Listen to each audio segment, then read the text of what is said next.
प्रथम लागू दो चरण को,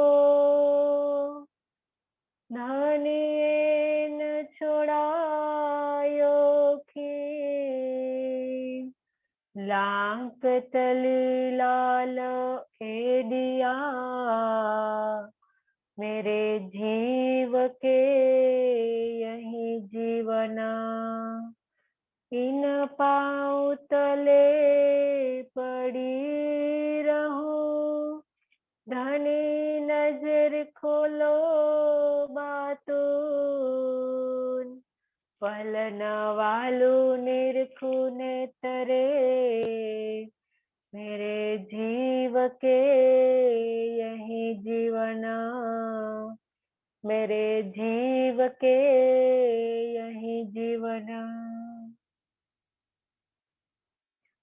आत्म संबंधी धाम धनी के लाडले एवं प्यारे सुंदर साची, आपके श्री चरणों में मेरा कोटि कोटि प्रणाम जी।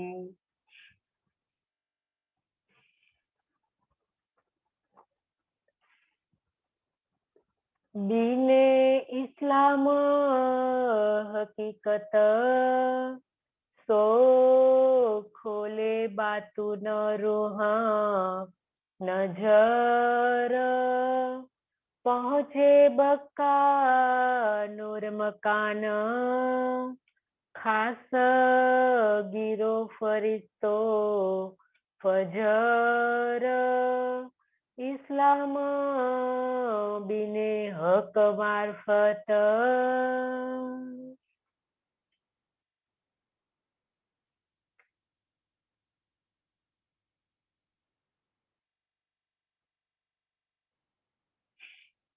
धामधनी श्री अक्षरातीत मेहमत स्वरूप श्री महामती के धाम दिल में विराजमान होकर इस मार्फत सागर वाणी का रस हम सब रूहों को पिला रहे हैं।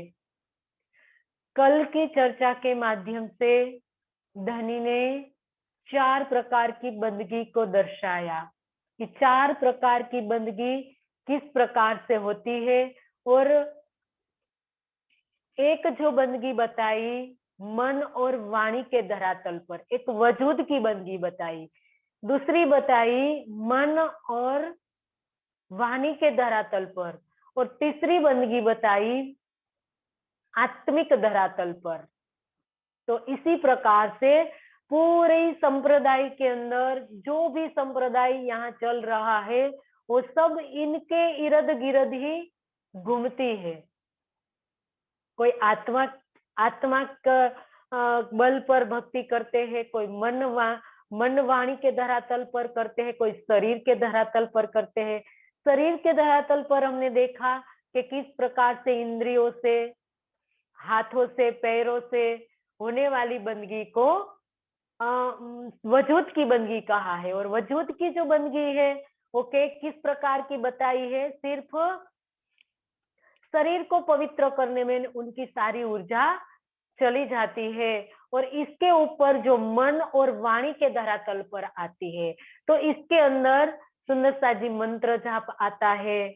मंत्र जाप के अंदर भी नाद योग, कई संसार के अंदर जो चल रहा है योग, अष्टांग योग के माध्यम से संसार जो भक्ति कर रहा है, इसके अंदर ही नाद योग आता है। तो ये सब मन और वाणी के धरातल पर बंदगी होती है। और तीसरी बंदगी होती है जो आत्मिक धरातल पर। तो आत्मिक धरातल पर भी बंदगी करने मात्र से सिर्फ बेहद भूमिका की प्राप्ति होती है, लेकिन किसी को भी अखंड परम धाम के बारे में पता ही नहीं चला। तो धनी आगे की चौपाई में हमें ये समझा रहे हैं। वैसे सुंदर सा जी मार्फत सागर के अंदर 6 प्रकार की जो बंदगी बताई है, आप परसों भी हमने ये समझा और कल भी हमने समझा, और आज धनी इसका विस्तार चौपाई के माध्यम से समझा रहे हैं कि मार्फत सागर के अंदर 6 प्रकार की बंदगी जो बताई गई है इस्लाम के कुरान के आधार पर 6 प्रकार की बंदगी बताई गई है।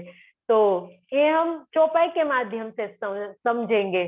तो सुंदर साजी कल धनी ने ये बात तो अच्छी तरह से समझाई और तीनों प्रकार की सृष्टियों की बात समझाई। तो इसके अंदर दो प्रकार की सृष्टि की बात हमने ले ली कि जीव सृष्टि शरीयत नहीं छोड़ेगी, ईश्वरीय सृष्टि तरीकत नहीं छोड़ेगी, वो शरीयत से ऊपर उठकर तरीकत में डूबी रहेगी, लेकिन मार्फत का उनको पता नहीं चलेगा। मार्फत कौन जानेगा, ये आगे की चौपाई में हमें समझाया है धनी ने। इस्लाम बीने हक मार्फत पहुंचावे तजल्ला नूर, ये मकान आसी करू हो गीरो खासल खास हजूर। इस्लाम बिने हक मार्फत, इस्लाम के अंदर चौथे प्रकार की बंदगी बताई है, वो मार्फत की बंदगी है। तो ये मार्फत की बंदगी कहाँ पहुंचाती है? तजल्ला नूर, अखंड परम धाम में ये बंदगी पहुंचाती है। तो ये मकान आशिक रूहों का, वो किसका ठिकाना है? आशिक रूहो, जो वादा करके आई है संसार के अंदर कि हे धनी, हम आपके आशिक है, हमारा इश्क बड़ा है। वो आशिक आत्माओं का जो घर है, वो मार्फत की बंदगी करती है। तो ये बताया कि ये मकान आशिक रूहों का, ये ठिकाना कौन सा है? आशिक रूहों का ठिकाना है। वो वहां रहने वाली जो रूहें हैं, आशिक रूहें, तो इसको तजल्ला नूर कहा गया है, परम धाम कहा गया है। और गिरो खासल खास हजूर, और एक कौन है, ये किसका ठिकाना है? तो खासल खास गिरो, मतलब ब्रह्मात्माओं के जिसका तन मूल मिलावे में बैठा हुआ है, रंग महल के अंदर जो मूल मिलावा आया हुआ है, इसके अंदर उनका असल तन विराजमान है। एक खासल खास रूहे है, एक खासल खास, एक खास और एक आम। कुरान के अंदर एक तीन प्रकार की सृष्टि इस प्रकार से बताई गई है। गिरो, आम, जीव, खास ईश्वरीय, और खासल खास मतलब ब्रह्म सृष्टियों। तो तीन प्रकार की सृष्टियों का सुंदर साजी यहाँ बता दिया कि ये ब्रह्म सृष्टियों का ठिकाना है, असल तजल्ला नूर अरसे अजीम लाहुत, जो ब्रह्म सृष्टियों का वो घर है, तीनों का घर बता दिया सुंदर साजी कि ब्रह्म सृष्टि जो भी संसार के अंदर करेगी, लेकिन उनको मार्फत का ज्ञान लेना ही पड़ेगा।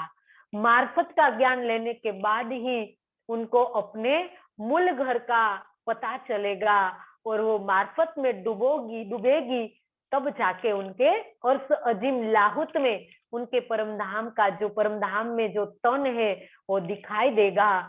तो ये बताया, और जीव सृष्टि का बताया कि वो शरीयत करेगी, और शरीयत करने के बाद वैकुंठ तक ही पहुंचेगी, और ईश्वरीय सृष्टि उपासना इनसे थोड़ा ऊपर उठेगी, जानेगी कि मैं जो भी कर रही हूँ वो मुझे कहाँ ले जाएगा, मैं कहाँ तक पहुंचोगी। क्योंकि संसार के जीव जो देखा देखी बंदगी करते हैं, आगे कल धनी ने हमें बताया कि वो देखा देखी, एक दूसरे की देखा देखी चलती है, तो प्रवाह में चलती है, तो शरीयत पालती है, और वैकुंठ से परे नहीं जा सकती है, ज्ञान में नहीं डूबती है, लेकिन ईश्वरीय सृष्टि ज्ञान में डूबेगी, उपासना कांड करेगी, और ये ज्ञान से अक्षरधाम को प्राप्त करेगी। वो जहां से आई है तो उसका घर अक्षरधाम है, तो अक्षरधाम को प्राप्त करेगी, और ब्रह्म सृष्टि परम धाम को प्राप्त करेगी। तो ये तीनों सृष्टियों का ठिकाना बताया, और आगे कह रहे हैं कि इत इश्क बिना पहुंचे नहीं, बिना हक हादी निस्बत, इलमल दुनी फुरमाय से पहुंचे अरसब का खिलवत। अब धनी ने दो शर्त रखी। परम धाम अरसे अजीम जाने के लिए धनी ने दो शर्त रखी है कि परम धाम की खासल खास रूहें परम धाम तो पहुंचेगी, लेकिन उन कैसे पहुंचेगी? तो कहा इश्क बिना पहुंचे नहीं, प्रेम के बिना वो नहीं पहुंच पाएगी। और दूसरी शर्त है बिना हक आदि निस्बत, निस्बत उनकी होगी तभी वो पहुंचेगी। निस्बत के बिना परम धाम कोई नहीं जा सकता है। परम धाम का ज्ञान हमें मिला है तो सुंदर साथ जी कहीं ना कहीं हमारी धनी के साथ निस्बत है, और निस्बत से ही हमें चितवन करने को मिला है। देखो ने, तारतम ज्ञान लेकर भी कई सुंदर साथ कहाँ डूब रहे हैं, कहाँ चितवन कर रहे हैं, क्योंकि जिसकी निस्बत होगी वो चितवन करेगी, वो परम धाम अरसे अजीम लाहुत में वो जाएगी। तो दो शर्त धनी ने रखी, एक तो निस्बत और दूसरी इश्क। इश्क के बिना नूर तजला परम धाम नहीं जाया जाएगा। तो सुंदर साची इश्क लेना पड़ेगा, और इश्क से पहले क्या चाहिए? विरह चाहिए। और विरह के लिए भी इससे पहले की अवस्था कौन सी है? दुख। चौपाई में धनी ने कहा ना कि दुख से विरहा उपजे, विरह से प्रेम इश्क, प्रेम इश्क जब आया तब नहचे मिले हक। दुख रे प्यारो मेरे प्राण को इंद्रावती ने मांगा, दुख मांगा इंद्रावती ने। हम अच्छी तरह से जानते हैं किरंतन ग्रंथ के माध्यम से कि इंद्रावती ने दुख मांगा। इंद्रावती ने दुख मांगा है ये समझकर, ये पढ़कर भी हम कहीं ना कहीं दुख से पीछे हट रहे हैं। हमें दुख नहीं चाहिए, हम मांग के आए हैं, हमने मांगा है दुख, फिर भी हमें अच्छा नहीं लगता है। क्यों? क्योंकि हमने इस संसार को सच मान लिया है, सुपन नहीं माना है, तभी तो हम भाग रहे दुख से। इंद्रावती ने सुपन को सुपन माना, तभी उनको दुख नहीं लग रहा है, और वो दुख मांग रही है और कह रही है जो दुख से मेरे पियू मिले, मैं दुख को लेऊ बुलाए। जिन सुख में मेरे पियू से मैं दूर रहूं तो ये सुख को मैं जलाई देऊ, ये दुख को, ये सुख को मैं जला देती हूँ संसार की आग में। ऐसा सुख मुझे नहीं चाहिए जिसमें मेरा मेरा धनी को मैं बिसर जाऊं, मेरे धनी को मैं भूल जाऊं। ऐसे सुख को मेरे को क्या काम है? जिन दुख से मेरे पियू हर पल हर घड़ी मेरे को याद रहता है, तो इस सुख को मैं गले लगाती हूँ। इंद्रावती ने कहा है सुंदर साची, क्या आज हमें दुख प्यारा लगता है? तब जाके हमारे अंदर इश्क उत्पन्न होगा, क्योंकि दुख से ही विरह का उत्पन्न होना है। जब तक हमारे अंदर कोई अवस्था ही नहीं बनेगी तब तक कैसे सीधा इश्क आएगा? सुंदर साथ जी, इनकी प्रोसेस है, इनसे तो गुजरना पड़ेगा ना। हम तो सीधा बोलने मात्र से कहते हैं कि हमें इश्क आ गया, इश्क आ गया। ऐसे बोलने से थोड़ी इश्क आता है, और इश्क जिसके पास आ जाता है वो थोड़ी बोलते हैं। सुंदर साथ जी वो कहते हैं कि मुझे इश्क आ गया, इश्क आ गया, वो तो डूब जाते हैं इसके अंदर, इश्क के अंदर, उनके ओत प्रोत हो जाते हैं, वो मिल जाते हैं। जिस प्रकार से सुंदर साजी एक रस होए इश्क सो, एक चौपाई आती है, एक रस होए इश्क सो, चले प्रेम रसपूर, प्रेम रसायन पीजिए जो आत्म से उत्पन्न। स्थिति बन जाती है जब इश्क आ जाता है ना, तो एक रस हो जाते हैं हम, धनी के साथ एक रस हो जाते हैं। सुंदर साची, बोलने मात्र से किसी के पास इश्क नहीं आ जाता, तो जब तक हमारे अंदर इश्क नहीं आएगा, हमने ज्ञान से सब कुछ पता कर लिया है कि प्रेम बिना हम हम परम धाम नहीं पहुंचेंगे, क्योंकि महामती सबको प्रेम से तोलने वाली है, क्योंकि महामती प्रेम का स्वरूप बन गई है, उनके अंदर प्रेम का स्वरूप विराजमान हो गया है।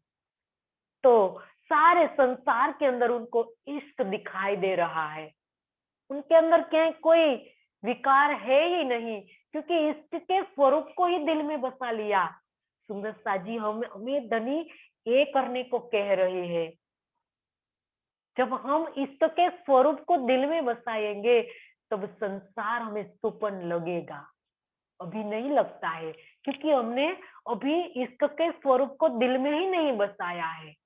जब हम दिल में बसाएंगे तभी तो एक रस होंगे। और सुंदर साजी ए सबसे पहले हमें याद करना पड़ेगा चितवन से, हमारे लीला को, हमारे घर को, सखियों के स्नेह को, प्रियतम की लीला को, स्वरूप को जब हम दिल में बसाएंगे, जब हमें याद आने लगेंगे, तभी तो विरह उत्पन्न होगा, दुख उत्पन्न होगा, और दुख से विरह बढ़ेगा, और विरह से की बाद की जो स्थिति है सुंदरता जी, वो है इश्क। विरह और इश्क में सुंदरता जी ज्यादा अंतर नहीं है। जब विरह परिपक्व रूप में सुंदरता जी इश्क कहलाता है, तो ये करना पड़ेगा, क्योंकि धनी ने कहा है कि ई तो इश्क बिना पहुंचे नहीं, एक खासल खास रूहे को सबसे पहले इश्क लेना पड़ेगा, इश्क के बिना वो नहीं पहुंच पाएगी, बिना हक हादी निस्बत।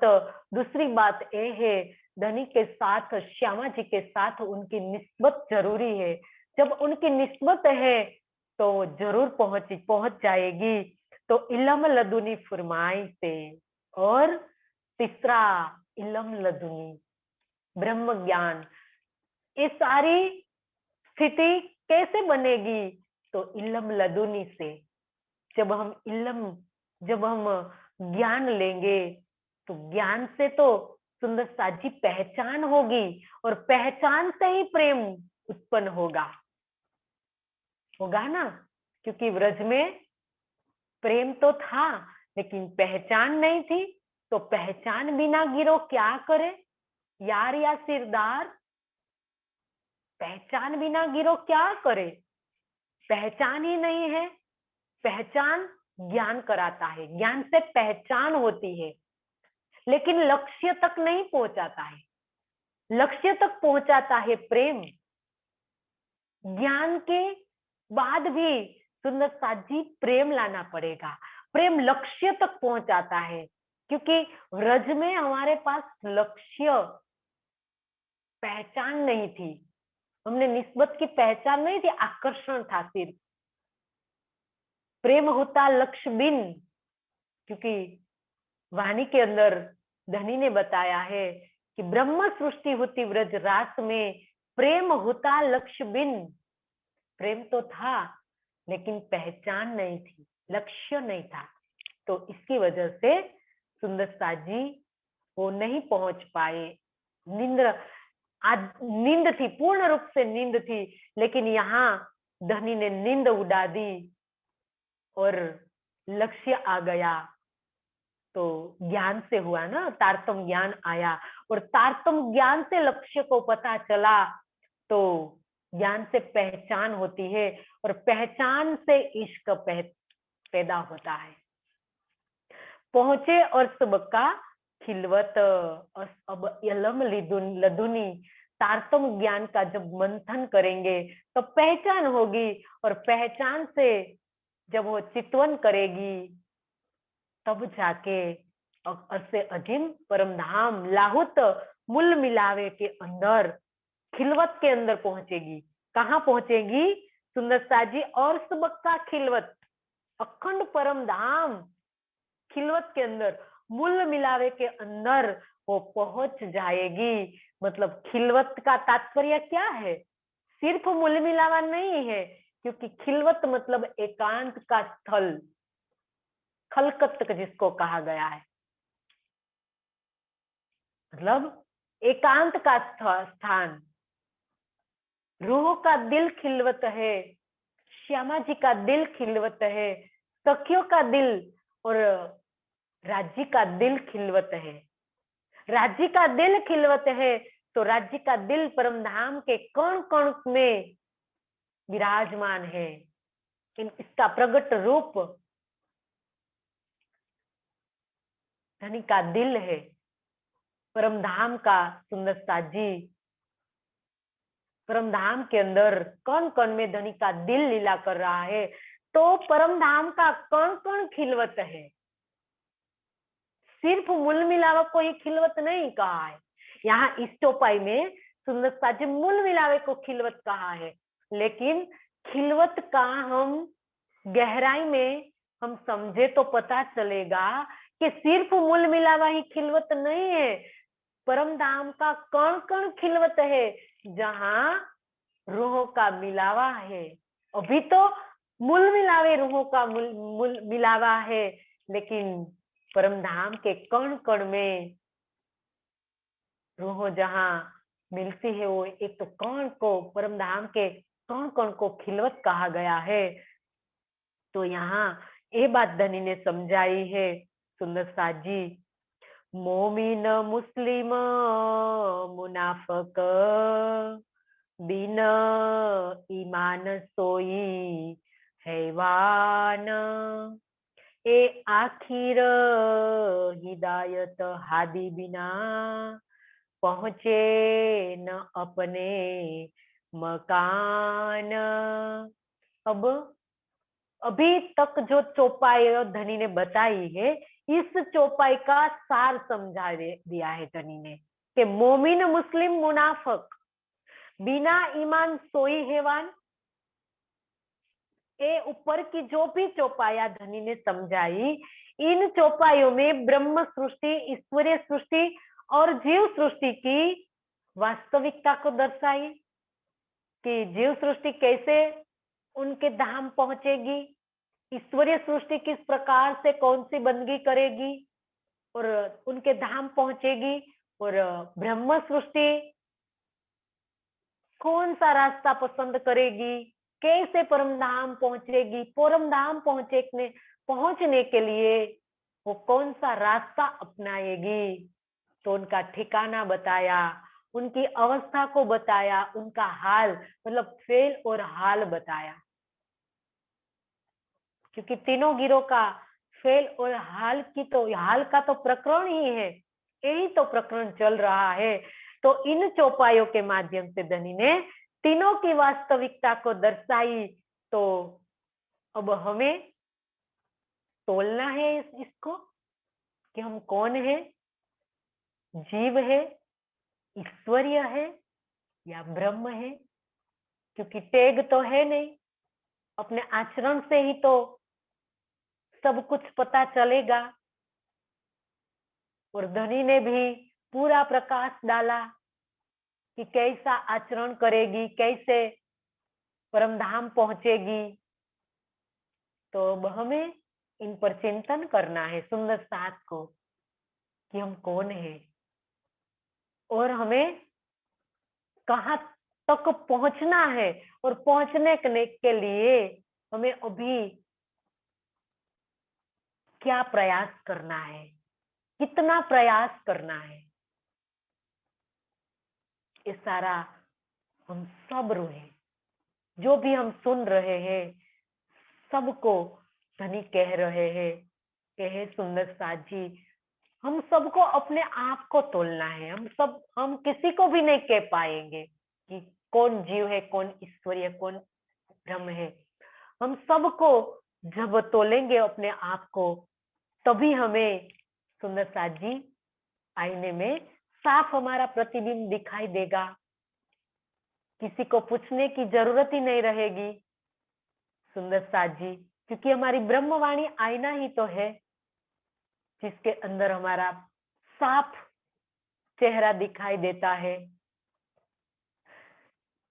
तो यहाँ ये बात बताई कि आखिर हिदायत हादी बिना, अब ये तीनों सृष्टि को जब हिदायत मिलेगी, मार्गदर्शन मिलेगा, तभी पहुंचेगी।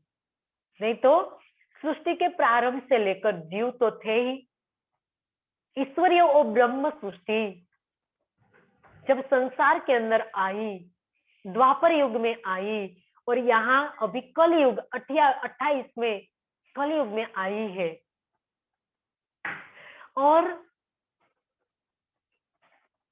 सृष्टि के प्रारंभ से लेकर अभी तक धनी ने जो 5 रत्न खोजे, 5 रत्न में 5 ईश्वरीय सृष्टि थी। ईश्वरीय सृष्टि ज्यादा नहीं आई थी, सिर्फ 5 ही आई थी। तो 5 ये सृष्टि जब शून्य निराकार से परे चली, तो इसको ईश्वरीय सृष्टि कहा गया है। वो भी सबलिक और केवल तक ही पहुंची है। और उनका जो मूल ठिकाना है वो तो सत स्वरूप है। आगे आएगा कि बेहद भूमिका के अंदर जो सत स्वरूप है वो ईश्वरीय सृष्टि का मूल ठिकाना है, वो वहां पहुंचेगी। लेकिन कैसे पहुंचेगी? उनको हिदायत तो चाहिए, उनको मार्गदर्शन देने वाला तो चाहिए। अभी तक मार्गदर्शन देने वाला ही कोई नहीं था। कौन बताए?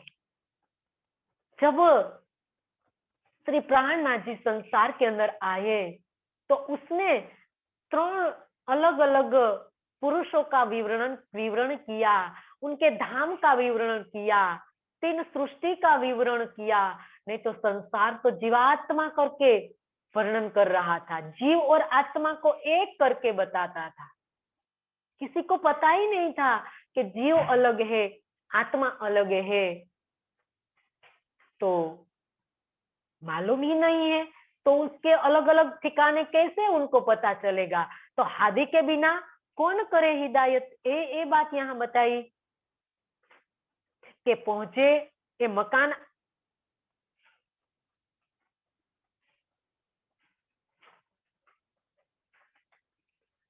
ये आखिर हिदायत हादी बिना, आखिर के समय के अंदर श्री प्राणनाथ जी जब आए, तब उसने तीनों सृष्टियों का विवरण करके तीनों सृष्टियों का अलग अलग धाम बताया। तब जाके उनको पता चला, पहुंचे न अपने मकान। इससे पहले कोई भी अपने अपने ठोर पहुंच ही नहीं पाए। तो सुंदर साथ जी यहाँ यही बात बताई कि तीनों सृष्टियों बिना श्री जी के तारतम ज्ञान के निदर्शन के अपने अपने धाम में नहीं जा सकती। जब तक श्री जी का निर्देशन मिला तारतम ज्ञान से, तब जाके अपने अपने ठिकाने वो पहुंची। तो ये बात यहाँ दर्शाई है कि खासल खास गिरो रुहे और स अजीम सूरत हक और गिरो खास फरिश्तो रहे नूर मकान मुजरक। खासल खास गिरो रूहे, परम धाम की ब्रह्मात्माएं जिसका मूल तन परम धाम के अंदर है, वे कौन है? खासल खास गिरो है। वो अर्थ अजीम में वो कहाँ के रहने वाली है? परम धाम में रहने वाली है। और गिरो खास फरिश्तों, और खास फरिश्तों मतलब ईश्वरीय सृष्टि जिसको कहा गया है, उनका ठिकाना कहाँ है? रहे नूर मकान बुजरक, जो बुजरक कहा गया है, महान स्थान, महिमा पूर्ण, गरिमा पूर्ण जो स्थान बताया है वो अक्षरधाम है। तो अक्षरधाम में अंदर सप्त स्वरूप है, वहां से आई है ईश्वरीय सृष्टि। कहाँ है, कहाँ से आई है? सप्त स्वरूप से आई है ईश्वरीय सृष्टि। तो आज हम देखें, तारतम्य ज्ञान जब तक नहीं आया था तो किसी ने सत्स्वरूप का पता किया, बताया था? पांच जो ईश्वरीय सृष्टि थी, जिसको कहा गया है कबीर सनकादिक, विष्णु, महादेव और शिव, महादेव और कबीर, सुखदेव मुनि, तो ये पांच जो ईश्वरीय सृष्टि है, तो उससे सत्य स्वरूप उनका पता नहीं था। सिर्फ उनने सबलिक ब्रह्म को अक्षर माना और केवल ब्रह्म को परम धाम मान लिया। सत्य स्वरूप का पता नहीं है उनको। इनका स्थान है सत्य स्वरूप में, लेकिन वहां तक वो नहीं पहुंच पाई। और जीव सृष्टि भी देखो, सुंदरता जी कहाँ पहुंचती है? वैकुंठ तक। उनका उनका स्थान वैकुंठ में है, उनका धाम वैकुंठ बताया गया है, लेकिन वो नहीं पहुंच पाती है। वो स्वर्ग में ही इतिश्री मान लेती है और आवागमन के चक्कर में घूमती रहती है। अपने ठिकाने पर वो नहीं पहुंच पाती है। जीव सृष्टि वैकुंठ तक पहुंचे हैं तो कितने? अपने अंगुली के टेरवे से गिने हुए वैकुंठ में पहुंचने वाले। और बेहद भूमिका में भी 5 रत्न ही पहुंचे। सत्य स्वरूप में सुंदर साथ जी ईश्वरीय सृष्टि का ठिकाना है, वो वहां पहुंचेगी। तो हादि का निर्देशन मिला तारतम्य ज्ञान से, तो वो सब सृष्टि तीनों अपने अपने स्थान में पहुंचेगी। तो ये बात यहाँ धनी ने समझाई है। कौन कहते पैदा हुई ए जो खलक आम, जो कही जुल्मत से तीसरी दुनी तमाम। कौन कहते पैदा हुई, हो जा। कुरान के अंदर इसको कुन कहा है। अजाजिल, जिसको आदि नारायण कहा गया है, हिंदू शास्त्रों के अंदर आदि नारायण हम कहते हैं कि वो आदि नारायण का संकल्प है कि मैं एको हम बहुश्याम, मैं एक में से अनेक हो जाओ। सुंदर साथ जी, आदि नारायण ने, विष्णु भगवान ने संकल्प नहीं किया है। विष्णु भगवान जिल समुद्र पर वो लेटे लेटे तपश्चर्या कर रहे हैं, और खेल का जो करता है वो आदि नारायण है। और आदि नारायण कभी तपश्चर्या नहीं कर पाते हैं। तो पंच वासना के अंदर सुंदर साथ जी आदि नारायण को नहीं लिया है, महाविष्णु को नहीं लिया है। पंच वासना के अंदर विष्णु भगवान है, क्योंकि विष्णु भगवान ही तो मृत्यु लोक के अंदर आए। और सृष्टि जब सांकल्पिक सृष्टि बनी तो 9 ऋषि से बनी है, और 9 ऋषि में ही विष्णु भगवान आते हैं। और विष्णु भगवान ने मृत्यु लोक में रहकर ही तप साधना करके वैकुंठ लोक को प्राप्त किया है। तो सुंदर सा जी अभी उनकी अवस्था उसने प्राप्त करने के बाद ही बैठे नहीं है, वो इसके भी आगे चले, अक्षर के अंदर पहुंच गए, क्योंकि तपश्चर्या कर रहे हैं ना। तो महाविष्णु नहीं कर सकते तपश्चर्या, क्योंकि वो खेल का कर्ता सापनिक रूप है। वो अक्षर के मन का सापनिक रूप है, वो खेल में भाग नहीं ले सकते। खेल में जो भाग लेगा वही तो अवस्था प्राप्त कर पाएगा। ये बात हमें ध्यान में रखनी है सुंदर साथ जी। तो यहाँ यही बात यहाँ समझाई है।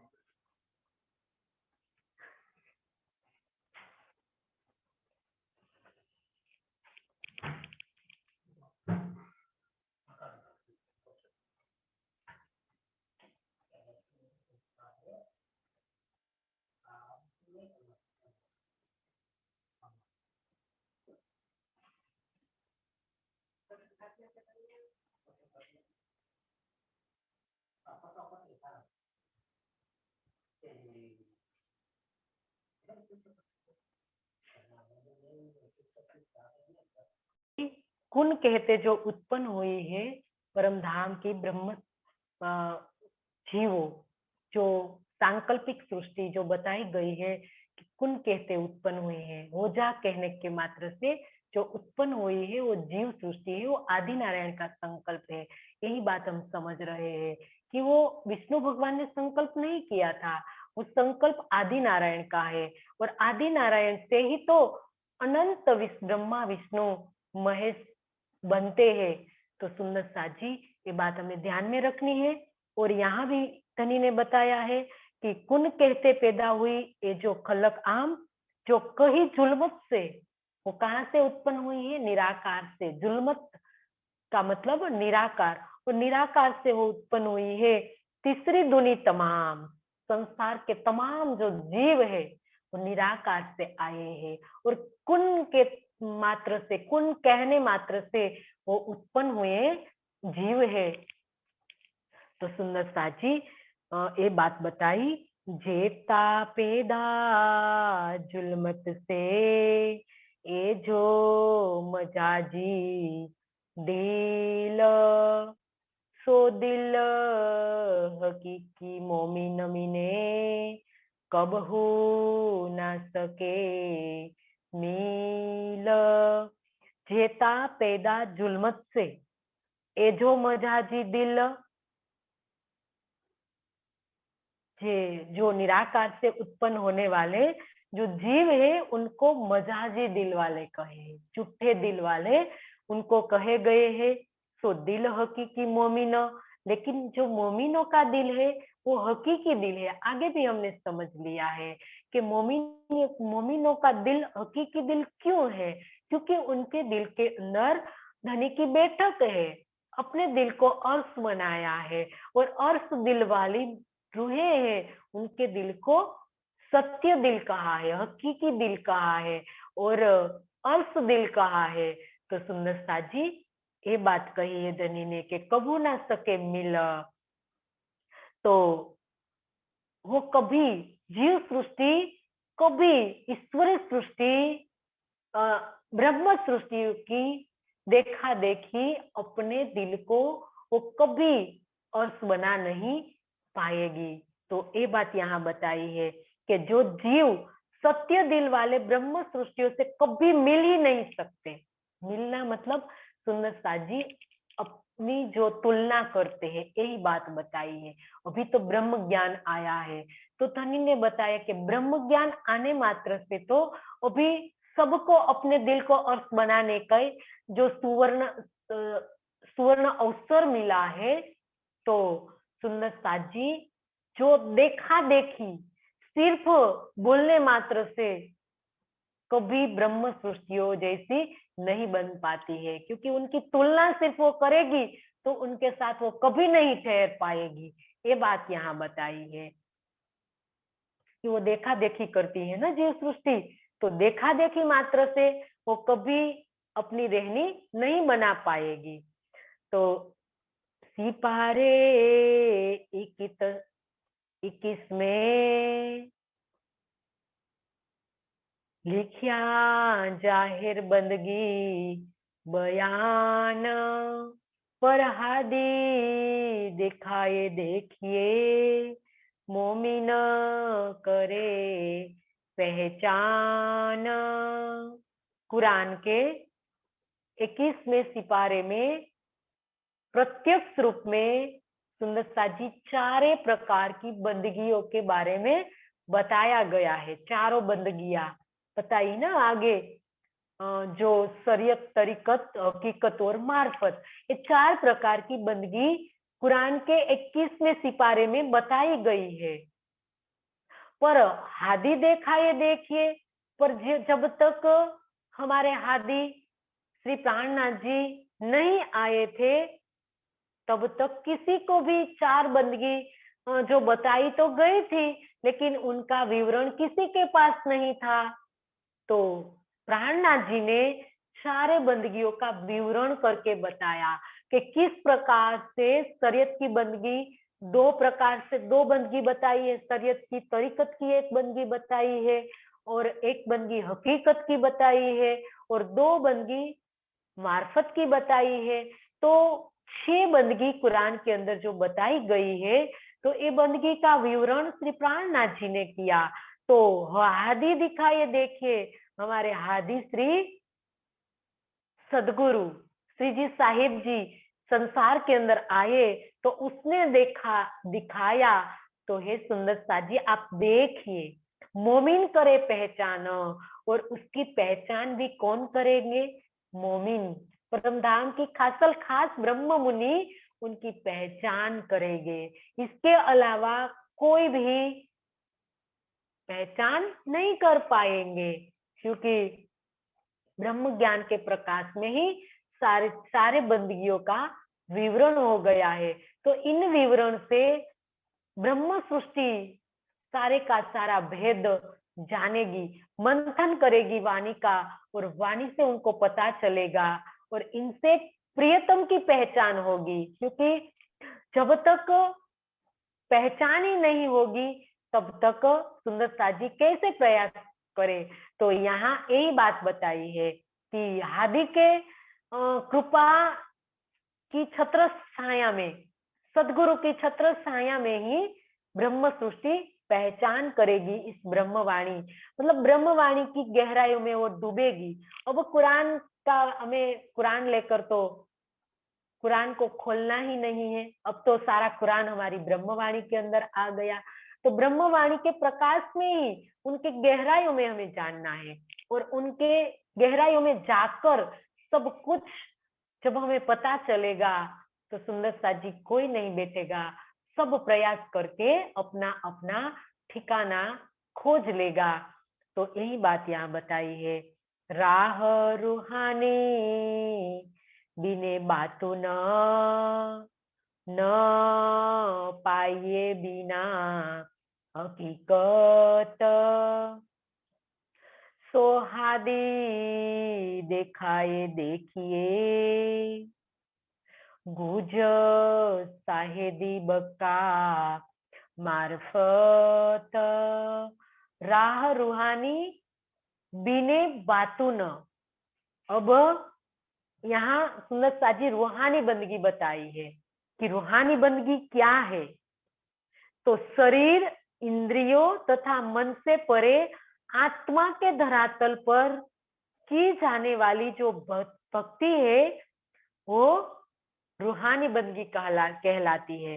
वो राह जो बताई है ना, तरीकत की राह, वो तरीकत की बंदगी बताई है। तो ये तरीकत की बंदगी राह रूहानी बिने बातों न पाए बिना हकीकत। तो इस मार्ग पर चलना बहुत ही कठिन है। जब तक सुंदर साजी सत्य ज्ञान प्राप्त नहीं होगा, इसका बोध नहीं होगा, तब तक हम इस मार्ग पर नहीं चल पाते हैं, क्योंकि हकीकत का मार्ग है। क्योंकि हकीकत का मतलब ज्ञान, और मार्फत मतलब विज्ञान, शरीयत मतलब कर्मकांड, और तरीकत मतलब उपासना, और हकीकत ज्ञान, और जिसको कहा है मार्फत विज्ञान। हकीकत सत्य है और मार्फत परम सत्य है, ये भी हमें समझना है।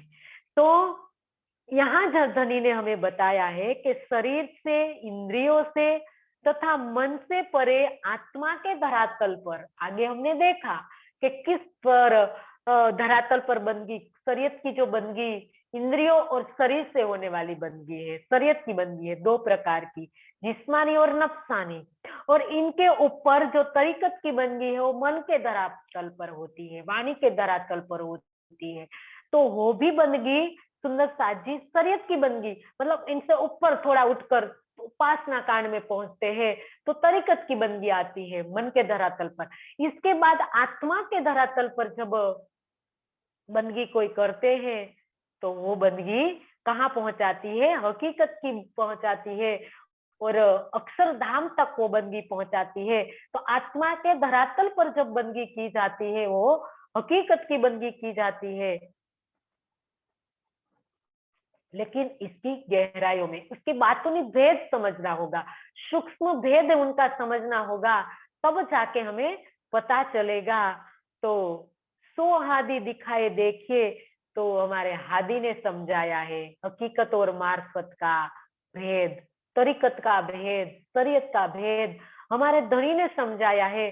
तो ये हमें समझकर उन पर चलना है, तब जाके गुह्य साहेदी बक्का मार्फत, तब जाके हमें अखंड परम धाम की मार्फत का मार्ग मिलेगा, मार्फत की साक्षी प्राप्त होगी।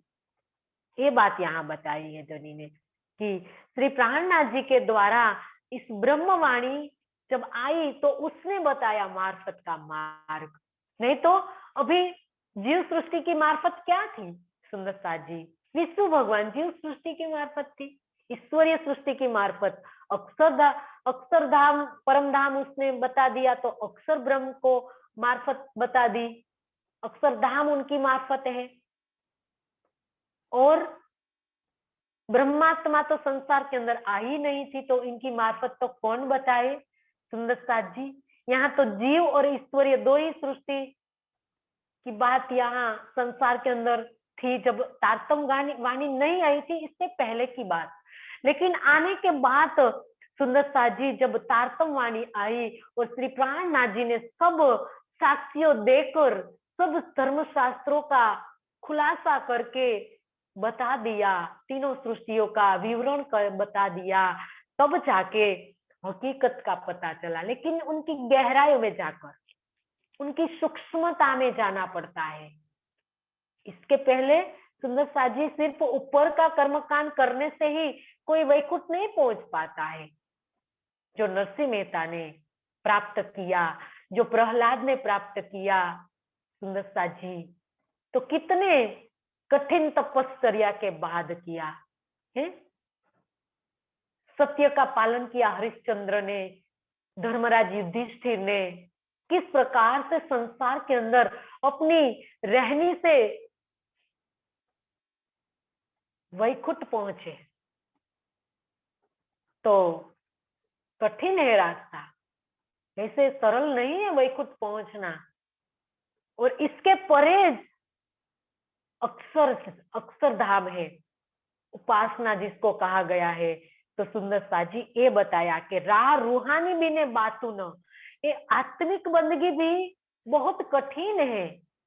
और इनके परे जब हकीकत में सुंदर साथ जी जाना है, तो कठिन से कठिन राह से हमें गुजरना पड़ता है।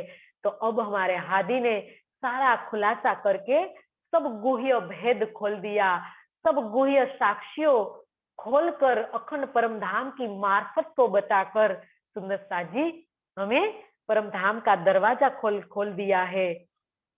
कोही निमाज करे छे विद की, दो शरीयत एक तरीकत, आगू एक हकीकत, दोये बक्का मार्फत। अब 6 प्रकार की बंदगी बताई है कुरान के अंदर। कहीं निमाज करे 6 विध की, इस्लाम के आधार पर, कुरान के आधार पर 6 प्रकार की बंदगी बताई गई है, जिनमें 2 शरीयत की, 2 शरीयत के अंदर भी सुंदर साथ जी चौपाई के माध्यम से भी आगे आ रहा है, आगे की चौपाई में। और हमने भी समझ लिया था शरीयत की 2 बंदगी के बारे में, एक नफ्सानी और एक जिस्मानी। ये 2 प्रकार की 2 बंदगी शरीयत की है। और एक तरीकत की, जिनमें 2 शरीयत की और एक तरीकत की। और निराकार से आगे बेहद मंडल की जो है वो हकीकत की है। और 2 मार्फत की बंदगी जो किससे संबंधित है सुंदर साथ जी? बक्का अखंड परम धाम से संबंधित है। परम धाम की जो ब्रह्म सृष्टिया है वो मार्फत लेकर वो 2 बंदगी करेगी। और 2 बंदगी कौन कौन सी है सुंदर साथ जी आगे चौपाई से भी हमें पता चलेगा। और हमने कल भी बताया था, परसों भी बताया था, और आज भी हम बता दें कि रूहानी और छिपी 2 बंदगी मार्फत की बंदगी है। तो सुंदर साथ जी हमें अच्छी तरह से समझना है कि ये बंदगी हमारे लिए आई है। रूहानी और छिपी जो बंदगी है ना, वो ब्रह्म सृष्टियों के लिए आए हैं संसार के अंदर। तो इनके अंदर हमें डूबना है। जब तक इन दो बंदगियों की गहराइयों में हम नहीं जाएंगे, तब तक सुंदरता जी हमारी रूह आगे नहीं चल पाएगी। क्योंकि आत्मिक धरातल पर ईश्वरीय सृष्टि अक्षरधाम को प्राप्त करेगी, और इनसे परे हमारी बंदगी है मार्फत की, परमधाम की, ब्रह्म सृष्टियों की मार्फत की बंदगी। और मार्फत के अंदर भी दो प्रकार की बंदगी, इसका विवरण सुंदर साथ जी आगे बताया है कि रूहानी और छिपी बंदगी। और आगे हम इनका विवरण भी देखें। सुंदरता जी एक चौपाई हम ले लेंगे क्योंकि अभी समय है हमारे पास।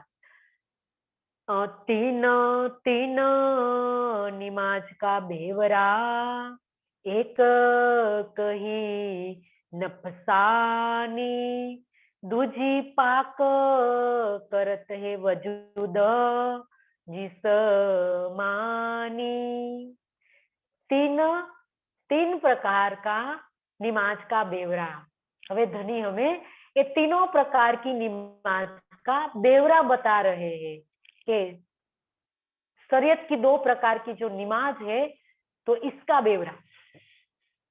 तो एक तो है नफसानी, नफ्स मतलब इंद्रिया, इंद्रियाओं से होने वाली बंदगी को नफसानी बंदगी का ही कहा गया है। और दूजी पाक करते वजूद जिस्मानी, और दूसरी बंदगी जिस्मानी बंदगी है जिनसे वजूद को पवित्र किया जाता है। शरीर के धरातल पर बंदगी होती है और सब कुछ शरीर को ही नहलाना धुलाना, उनको ही पवित्र माना जाता है। तो ये बंदगी शरीयत के अंतर्गत आती है। जिस प्रकार से जिस्मानी बंदगी मतलब हमारे शरीर से होने वाली बंदगी, पैरों से परिक्रमा करना, हाथों से माला फेरना, हाथों से होने वाली, शरीर के कोई भी अंग से होने वाली जो भी बंदगी है वो जिस्मानी बंदगी है। और नफसानी बंदगी इंद्रियों के धरातल पर होती है। तो हम इंद्रियों से जो भी कर रहे हैं बंदगी, मंत्र जाप कर रहे हैं, या हम सब पता है सुंदरता जी, नाद योग और हठ योग की प्रक्रिया है। अष्टांग योग के अंदर जो बंदगी सुंदरता जी की जाती है हठ योग की, और मंत्र योग है, नाद योग है, ब्रह्म योग है, कई प्रकार का योग के माध्यम से जो भी बंदगी की जाती है वाणी के आधार पर, मन वाणी के धरातल पर। इंद्रिय है ना हमारी, वाणी, वाणी मतलब जीभ से हम उच्चारण करते हैं, तो जिह्वा हमारी इंद्रिया है। तो इनसे जब हम करेंगे जो भी बंदगी, तो नफसानी शरीयत की बंदगी के अंतर्गत वो आएगी। तो ये बताई कि दूजी पाक करते हैं, तो नफसानी बंदगी के अंदर दो बंदगी बताई है, शरीयत की दो बंदगी है। तो ये चौपाई से सुंदरता जी हमें शरीयत की दो बंदगी बताई। आगे अब तरीकत की तीसरी बंदगी बताते हैं, तो हम कल ये समझेंगे। आज हमारा समय सुंदरता जी पूरा हो रहा है, तो हम चौपाई दोहरा ले। तीन तीन निमाज का बेवरा, एक कही नफसानी, दूजी पाक करत है वजूद जिस मानी, वजूद जिस मानी। बोलिए श्री प्राणनाथ प्यारे की जय, सदगुरु महाराज की जय। सब सुंदर साथ के चरणों में कोटि कोटि प्रणाम जी।